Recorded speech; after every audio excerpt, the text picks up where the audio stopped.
Nasa Portugal umano si dating Congressman Zaldico na isa sa ipinaaresto kaugnay sa substandard flood control project sa Oriental Mindoro.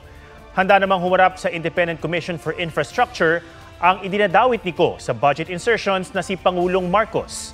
May report si Joseph Moro. Kinalawit, pinukpok at talagang pinanggigilan ng mga nagrally kontra korupsyon kahapon ang effigy ni na Pangulong Marcos at Vice President Sara Duterte. Tila sila raw ang mukha ng katiwalian sa kasalukuyang administrasyon. Kahit si Pangulong Marcos mismo ang nagbunyag sa mga kinurakot at guni-guning flood control project, idinawit naman siya ni dating Congressman Zaldico sa pagsisingit ng 100 billion pesos sa 2025 national budget. Itinanggihan ng Pangulo sabay hamon kay Ko na umuwi para patunayan ang bintang. Sa pag-iimbestiga ngayon ng Independent Commission for Infrastructure o ICI sa mga manumalyang proyekto, sabi ng palasyo, handang humarap si Pangulong Marcos kung ipatatawag basta may ipresent ang ebidensya laban sa kanya. Is the President willing to appear before the ICI if there will be evidence that will link him to those issues? Ang ICI po ay isang independent commission. Kung ano po ang maibibigay sa kanilang maliwanag na ebidensya, wala naman pong pagtututol ang Pangulo dyan.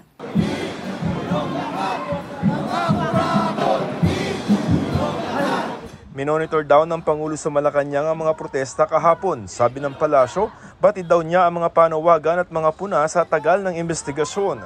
Kailangan daw igalang ang due process pero tila naiinip na ang taong bayan. Nasaan na raw ang mga malalaking isda? Gaya ni Zaldico na pinaaresto ng Sandigan Bayan dahil sa substandard umunong 289 million peso flood control project. Ayon kay DILG Secretary John Vic Remulla, nasa Portugal si Ko. He is suspected to have a Portuguese passport acquired so many years ago. Ayun lang ang details. Nakikiusap kami sa lahat ng mga Pilipino sa buong mundo na kung makita nila si Zaldico, kung pwede na lang picturean, padala kagad, i-post kagad sa internet para may idea tayo kung nasaan siya. Sabi naman ng DFA, active pa ang Philippine passport ni Ko dahil wala pang utos sa kanila na kanselahin ito. 3 kapwa akusado ni Ko ang nasa ibang bansa rin. Ang isa taga DPWH na nasa Israel umano. Wala pa. But we have an effort, ma'am, kasi may mga police attache naman po kami doon.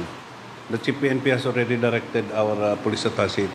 Habang ang dalawa taga Sunwest at nagpaparamdam daw na sumuko. May mga kamag-anak na lumapit.